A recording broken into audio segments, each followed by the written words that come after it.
संदेश और देश, संदेश और देश। जैसे पंकज उदास हाल ही में एक्सपायर हुआ, उनका एक बहुत चर्चित गाना था हमारे देश में कि कौन बाल है तेरे, ऐसे था कुछ और था नहीं, चांदी जैसे, हाँ यार अब तो मैं भूल गया। हाँ, चांदी जैसा रंग है तेरा, होने के बाद एक तू धनवान है गो, बाकी सब कंगाल। तो बाल और कंगाल तुकबंदी हो गई ना, देश और संदेश तुकबंदी हो गई ना। हाँ, इसको बोलते हैं गजल, आप सब सुनते होगे, यूट्यूब पर सुन सकते हो। इसका विषय अक्सर प्रेम में गाए जाते हैं, जैसे मैंने अभी गाया तो आप देखोगे प्रेम बिछड़ने पे हो, चाहे संयोग में, अवियोग में, या तो बिछड़ने पर या एक होने पर। भारत में पहला गजल लिखने वाले गजल के भी कौन है, मैंने आपको भी बताया था, गजल, सितार, तबला, खड़ी बोली, ये सब अमीर खुसरो। अमीर खुसरो गजल की कुछ हस्तियां हैं साथी, देखें। मोहम्मद इकबाल, मिर्जा गालिब, जो साथी आपका कहाँ पे मुगलों में जो बहादुर शाह जफर द्वितीय थे, जब हिस्ट्री पढ़ाएंगे तब इनकी कहानी सुनाएंगे आपको मिर्जा गालिब की। रूमी, हाफिज, राहत इंदौरी, देखिए वो शेर बोलते थे, ये भी एक्सपायर हो गए। फिराक गोरखपुरी एक अच्छे साहित्यकार है, वसीम बरेलवी, इनके शेर आप अक्सर सुनते होंगे। कुंवर बेचैन, जगजीत सिंह तो कितनी बार एसएससी ने पूछे हैं, जगजीत सिंह का संबंध किससे है? जगजीत सिंह, मिर्जा गालिब, राहित इंदौरी, मन्ना डे, मन्ना डे इनको बोलते आर डी बर्मन, क्या नाम था इनका? आर डी बर्मन इनका वास्तविक नाम था। भूपेंद्र सिंह, अमन उदास, पंकज उदास एक्सपायर हुए, इनसे बहुत क्वेश्चन बनेंगे आगे आने वाले टाइम में। ये किस कैसे पूछेगा पंकज उदास का संबंध किस क्षेत्र से है, तो किससे है? गजल से, गजल से। शहबाज आबी, बेगम अख्तर, बेगम अख्तर और कौन सी शैली में बताई थी अभी बताना, क्या बोलेंगे भैया? ठुमरी में बेगम अख्तर है, तो इनको क्या बोलते हैं? गजलों की रानी। ठुमरी की रानी नहीं, ठुमरी की रानी गिरजा देवी है, ठुमरी में आवाज देती है बेगम अख्तर, लेकिन बेगम अख्तर को बोलेंगे गजलों की रानी, बोलेंगे जी। मल्लिका एक गजल, मल्लिका एक गजल, बहुत बढ़िया, बहुत शानदार, मल्लिका एक गजल। कर्नाटक संगीत बोलो भी फटाफट से, कर्नाटक संगीत, बहुत बढ़िया, बहुत बढ़िया, बहुत शानदार। सर जी जीएस के मैं नोट्स बनाऊं ना बनाऊं? बेटा मैंने अभी नहीं बताया था थोड़ी देर पहले, मेरे से तुम मत बनाओ, एक भी नोट्स मत बनाओ, पढ़ो भी मत तुम, फिर तुमको जो करना है वो करोगे ना। बोले मैं जीएस के नोट्स बनाऊं ना बनाऊं, इस बुद्धू को इतनी बात समझो। क्लास अब तक क्या बताते थे टीचर आपको? हर चीज का नोट्स बनाओ, बचपन से बताया जाता है, लिख के पढ़ो। अब आज पूछ रहे हैं इतने बड़े होकर कि नोट्स बनाए ना बनाए, मैं तो ये कह रहा हूँ आप नोट्स मत बनाओ, ऐसे याद कर लो, कर पाओगे क्या? बच्चों नोट्स बनाना चाहिए, ये तो बचपन से सिखाया गया है। आप इतने बड़े होकर के 18, 20, 22 साल के होकर अगर इसी सवाल को पूछ रहे हैं, तो इसका मतलब आज तक आपने जिंदगी में मजे किए हैं, किसी की बात आपने नहीं सुनी। और आप सोच रहे हैं एकदम से सिलेक्शन हो जाएगा, नहीं, खुद को डालना पड़ेगा पहले सिलेक्शन के लिए, सिलेक्शन के लायक बनना पड़ेगा पहले। हाँ? ओके, देखो बहुत सारे बच्चे ऐसे होते हैं, जैसे कि कुछ बच्चे ऐसे होंगे वो बोलेंगे कि भैया आप हमें कंटेंट प्रोवाइड करो, मैं चीजों को अच्छे से रीड आउट करूंगा। एक ग्रुप तो वो है, एक पूरा साल रोता रहेगा भैया मैं बहुत प्रयास करता हूँ मुझे याद नहीं होता। जब तुमने आज तक याद करने का प्रयास नहीं किया था, अब किसी ने बता दिया कि भैया ऐसे ऐसे वहां से पढ़ाई कर लो, एकदम से याद थोड़ी ना होने लग जाएगा बच्चों, हैबिट बनानी पड़ेगी। और जिसको याद होता है उसको क्यों याद होता है, और जिसको याद नहीं होता है उसको क्यों नहीं याद होता है, सिर्फ और सिर्फ एक अंतर है, रिवीजन। आपको अगर याद नहीं होता तो बार बार चीजों को रिवाइज करना है, तो हर चीज का बच्चा मिलेगा। बहुत सारे ऐसे रहेंगे जो सफल हो जाएंगे, बहुत सारे ऐसे रहेंगे जो असफल हो जाएंगे, और असफल का प्रतिशत हमेशा ज्यादा होता है। क्यों होता है असफल का प्रतिशत ज्यादा? क्योंकि वैकेंसी कम होती है, फाइट इतनी होती है। बहुत सारे डिजर्विंग स्टूडेंट जो सिलेक्शन के लायक भी होते हैं तब भी नहीं हो पाता है। तो ग्रुप आप देखो आप किस ग्रुप में होंगे, वो डिपेंड करेगा इस बात पे कि आपने कितनी मेहनत की थी। बहुत बढ़िया मनीष जी, बहुत थैंक यू। कर्नाटक संगीत, अब मुझे बताओ कर्नाटक संगीत भारत के किस हिस्से में होता है? फटाफट से क्या याद रखा था? दक्षिण भारत से जुड़ा हुआ है, ठीक है। यहाँ अधिकांश रचनाएं गाने के लिए लिखी जाती हैं, अधिकांश कर्नाटक रचनाएं। अभी कर्नाटक साउथ में, तो साउथ में आपका तेलुगु जो कि आंध्र प्रदेश में बोली जाती है, कन्नड़ जो कि कर्नाटक में बोली जाती है, तमिल जो कि तमिलनाडु में बोली जाती है, या वहां पर मैंने बताया था मणि प्रॉब्लम भाषा भी चलती है जहां पर संस्कृत का प्रयोग होता है। जरा बताइए मणि प्रॉब्लम भाषा कौन सी दो भाषाओं का संयोजन थी? संस्कृत, और दूसरी भाषा कौन सी थी उनमें से? दूसरी भाषा कौन सी थी उनमें से, बताओ फटाफट से। तो हिंदुस्तानी संगीत की तरह कर्नाटक संगीत भी दो तत्वों पर आधारित है। वो दो तत्व कौन से हैं? अभी एसएससी सीजल 2024 में पूछा गया था, राग और ताल। ये हिंदुस्तानी संगीत में कितने तत्व होते हैं? संख्या पूछी गई थी 1, 2, 3, 4, तो कितने होते हैं? 2, राग और ताल। फिर इसमें साथी कई भाग होते हैं, पल्लवी होता है, अनुपल्लवी होता है, चरण होता है, याद नहीं रखने आपको। कर्नाटक संगीत की शुरुआत किसने की थी? तो शुरुआत अन्नमाचार्य ने की, लेकिन अन्नमाचार्य उसको उतना फेमस नहीं कर पाए। पुरंदर दास ने इसको बहुत चर्चित किया, इसलिए सबसे इंपोर्टेंट, और एसएससी ने कम से कम 20 बार पूछा है। कर्नाटक संगीत के पिता किनको कहते हैं? Who is the father of Karnataka music? इनको क्या बोलते हैं? Father of Karnataka music. समझे? कौन है फादर ऑफ कर्नाटका म्यूजिक? है कर्नाटका म्यूजिक, यानी कर्नाटक संगीत के पिता कौन है? पुरंदरदास। उन्हें ऋषि नारद का रचना अवतार माना जाता है। अब ये चीज एग्जाम में थोड़ी पूछी जाएंगे, तो आपके लिए जर्नल समझने की चीज है। उनकी प्रसिद्ध रचना में दास साहित्य शामिल है, चित्र। अब आप कहेंगे भैया इसमें से कुछ ही चीजें महत्वपूर्ण थी, तो आप हमको वो महत्वपूर्ण चीजें ही यहाँ पे प्रोवाइड कर देते ना बस। तो ऐसा नहीं है, फिर आप चीजों को समझ नहीं पाते कि हम दरअसल में पढ़ क्या रहे हैं। अभी आपको स्टेप टू स्टेप समझ में आ रहा है कि हाँ हिंदुस्तानी जो संगीत है वो आपका किसका प्रकार है? वो शास्त्रीय संगीत का है। कर्नाटक किसका प्रकार है? शास्त्रीय का। हिंदुस्तानी संगीत में कुछ शैलियां होती हैं, ऐसे ही कर्नाटक में दो तत्व होते हैं, राग और ताल। उसके आपका चरण होते हैं, पल्लवी, अनुपल्लवी, चरण। अब उसको शुरुआत किसने किया? अन्नमाचार्य ने। फेमस किसने किया? फेमस किसने किया? आपका पुरंदरदास ने। फिर क्षेत्रिया आए। क्षेत्रिया इनके पद्म, इनके जो गाने, पद्म का मतलब जो इन्होंने लिखा, वो भरतनाट्यम और कुचिपुड़ी। क्योंकि साउथ के है ना भरतनाट्यम और कुचिपुड़ी। बताओ भरतनाट्यम कहाँ का है? तमिलनाडु। कुचिपुड़ी कहाँ का है? आंध्र प्रदेश का। तो ये दोनों साउथ के हैं या नहीं है? हाँ जी। तो क्षेत्रिया ने इनके लिए गाने लिखे। भक्त रामदास हुए, वेंकट मखिन हुए। बिल्कुल याद मत करना, मैं कह रहा हूँ ना, नहीं करना तो नहीं करना। वेंकट मखिन ये इंपोर्टेंट नाम है, इसको याद रखना। जैसे पुरंदरदास महत्वपूर्ण, ऐसे यही कर्नाटक संगीत के। इन्होंने कर्नाटक संगीत के ऊपर एक पुस्तक लिखी थी, चतुर्दंडी प्रकाशिका। ये बहुत महत्वपूर्ण है, एसएससी ने कई बार पूछी है। चतुर्दंड प्रकाशिका को किसने लिखा है? वेंकट मखिन ने लिखा। कुछ अन्य नाम लिखे हुए हैं, Sarangdev, Bala Subramaniam, T M Krishna, O S Arun. Karnataka संगीत के कुछ संगीतकार हैं। वो सारी चीजें छोड़ के ये याद रखना, कर्नाटक संगीत की त्रिमूर्ति कौन है। त्रिमूर्ति मतलब who is the father of Karnataka music, Karnataka संगीत के पिता कौन है। बहुत सारे साथियों ने लिखा भैया मणि प्रॉब्लम में मलयालम भाषा। अरविंद कुमार, बहुत शाबाश, अच्छे बच्चों का मैं हमेशा से दीवाना हूँ, बहुत बढ़िया, बहुत शानदार, very good very good. Sir हमारे यहाँ पर कोई भी गवर्नमेंट जॉब नहीं लगा, मैं लग सकता हूँ क्या नहीं? बच्चा कमेंट करेगा तो बिल्कुल नहीं लगेगा, खुद को झोंक दोगे तैयारी में, बहुत अच्छे से पढ़ोगे तो लग जाओगे। जब जब कमेंट में ध्यान जाएगा इसका मतलब है आपका सिलेक्शन पर ध्यान ना होकर के आपका कमेंट पे ध्यान है, और जिनका अक्सर कमेंट पे ध्यान होता है वो अपना सिलेक्शन खो देते हैं। ये तो मैं आपको कम से कम आज 20वीं बार बोल रहा हूँ, और फिर मैं क्या ही कह सकता हूँ। ठीक है, नहीं बिल्कुल जरूरत नहीं आकाश भारद्वाज जी, भैया सभी टीचर्स मुझे जो बताते हैं फॉलो करते हैं, मैं वही फॉलो करता हूँ, क्या मुझको अलग से भी कुछ करना नहीं। जैसे टीचर्स बोलते जाए एग्जाम तक वैसे करते रहना है, मैं आपको गारंटी देता हूँ, मैं आपसे प्रॉमिस करता हूँ, उसके अलावा आपको कुछ करने की आवश्यकता है, मेरा प्रॉमिस है, ठीक है, और अपना प्रॉमिस कभी झूठा नहीं हो सकता। कर्नाटक संगीत की त्रिमूर्ति यानी ट्रिपलेट है, ट्रिपलेट, एक तो त्यागराज, मुथुस्वामी और श्यामा शास्त्री, तीन लोग आपसे प्रैक्टिस सेशन जब कराऊंगा पूछूंगा कर्नाटक संगीत की त्रिमूर्ति कौन थे। त्यागराज, मुथुस्वामी और श्यामा शास्त्री, ऐसी वुमेन है। एम एस सुब्बुलक्ष्मी, बताओ भारत रत्न कब मिला इनको? अभी हमने भारत रत्न पढ़ी है क्या? आप कहेंगे नहीं भैया अभी नहीं पढ़े, मैं पढ़ाऊंगा। एम एस सुब्बुलक्ष्मी जब हम अवार्ड्स पढ़ेंगे तब पढ़ेंगे। एम एस सुब्बुलक्ष्मी ये पहली म्यूजिशियन है, 1998 में इनको भारत रत्न मिला था, बहुत चर्चित है भारत की, कर्नाटक म्यूजिक से इनका संबंध। एम एस सुब्बुलक्ष्मी, डी के पट्टमल और एल एम वसंत कुमारी, नाम याद रखना, वसंत कुमारी, पट्टमल और सुब्बुलक्ष्मी, ये महिला है, तो ये कर्नाटक संगीत की महिला त्रिमूर्ति इनको कहते हैं। क्या बोलते हैं? कर्नाटक संगीत की महिला त्रिमूर्ति इनको हम कहते हैं, ठीक है, कर्नाटक संगीत की महिला त्रिमूर्ति इसको हम कहते हैं।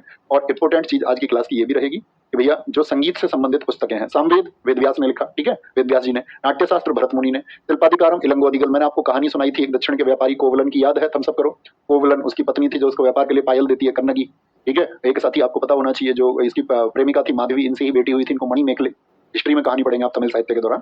अभिलाषी चिंतामणि सोमेश्वर का है, गीत गोविंद जयदेव का है, जयदेव का है। अब देखो ये तमिल भाषा की हो गई, नहीं तो प्राचीन जितनी भी पुस्तकें हैं, जैसे सामवेद किस भाषा में लिखा गया बताओ, नाट्यशास्त्र किस भाषा में लिखा गया, आइडिया लगाओ प्राचीन समय में कौन सी भाषा होगी जो सभी भाषाओं की मदर है, सभी भाषाओं की जननी है।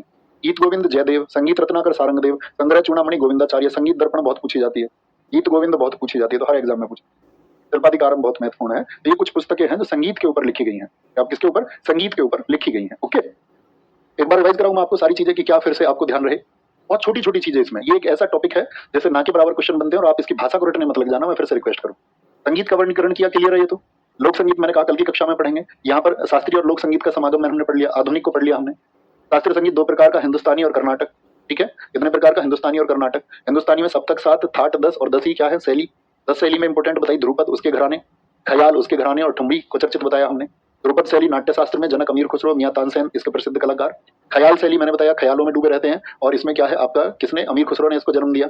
अमीर खुसरो ने जब इसको जन्म दिया तो संरक्षक कौन थे? जौनपुर के हुसैन शाह सरकी थे। ग्वालियर घराना इसी का, किराना किराया बढ़ गया कहाँ? ख्यालों में, आग लग गई ख्यालों में। पटियाला, पटियाला घराना, भिंडी बाजार घराना। तराना सैनी अमीर खुसरो के द्वारा जन्म। तराना गायक कौन है? तराना के बादशाह पंडित रतन मोहन शर्मा। अर्थशास्त्रीय कौन कौन सी? ठुमरी, टप्पा और गजल। गजल मैंने कहा इसमें सबसे इंपॉर्टेंट है, ठुमरी के लिए मैंने बताया बेगम अख्तर है आपकी, बेगम अख्तर है, और आपका गिरिजा देवी है, चर्चित आवाज है, ठीक है, बेगम अख्तर होगी, गिरिजा देवी होगी, ये तो कॉमन सी चीज है। ठुमरी आपका कथक से जुड़ा हुआ क्योंकि हिंदुस्तानी है तो उत्तर भारत का हो गया। टप्पा में हमने बताया कि बहुत महत्वपूर्ण बात कुछ नहीं है, आगे चल के इसको बताएंगे हम, टप्पा पंजाब का, ये याद कराएंगे आपको ट्रिक्स है। गजल क्या बताया? प्रेम के लिए कुछ शेर लिखे जाते हैं, इसमें कौन थे? जगजीत सिंह थे, पंकज दास थे, फिराक गोरखपुरी थे आपका, या वसीम बरेलवी साहब थे आपका, बेगम अख्तर थी, अन्य नाम हमने बताए थे इसमें। कर्नाटक म्यूजिक साउथ का है, यानी दक्षिण की भाषा, जैसे इसमें मान के चलो आपका मलयालम नहीं लिखी हुई है तो वो भी तो साउथ की है, तो वो वहां पर प्रयोग हो सकती है। हिंदुस्तानी संगीत की तरह ये भी दो पर निर्भर करता है, राग और ताल। कर्नाटक संगीत को शुरू किया अन्नमाचार्य ने, लेकिन फेमस नहीं किया, तो इसलिए उनको पिता नहीं बोलेंगे। पिता किसने? जिसने फेमस किया, उसको बहुत चर्चित किया, पुरंदरदास, पुरंदरदास, ठीक है। पुरंदरदास के बाद में हमने बताया वेंकट मंकिन, जो चतुर्दंड प्रकाशिका पुस्तक को जिन्होंने लिखा, ठीक है। भैया मैंने RWA फाउंडेशन बैच से आपकी पॉलिटी पढ़ ली है, यकीन बैच से फिर से पढ़ो, नहीं आवश्यकता नहीं है। एक विषय को एक जगह से एक बार पढ़े और बार बार रिवाइज करो, ये ज्यादा जरूरी है, ठीक है। बाकी आपकी मर्जी है, आप चाहते हैं कि नहीं मैं तो और एक बार पढ़ना चाहता हूँ उसको अन्य अध्यापक से, तो भी आप स्वतंत्र पढ़ सकते हैं। बनवारी लाल मीना जी, बहुत अच्छा उत्तर आपने दिया है, तबला वादक कलाकार जाकिर हुसैन है, आएंगे वो, हम पढ़ेंगे आगे। त्रिमूर्ति कौन बताए? त्यागराज स्वामी, मुथुस्वामी और श्यामा शास्त्री। वहीं महिलाओं में कौन बताई मैंने आपको? एक तो MS सुब्बुलक्ष्मी, एक DK पट्टमल और एक ML वसंत कुमार, ये महिला त्रिमूर्ति। कौन है ये? ये महिला त्रिमूर्ति। और फिर हमने बात की आपका महत्वपूर्ण पुस्तकें कौन सी, जैसे जयदेव का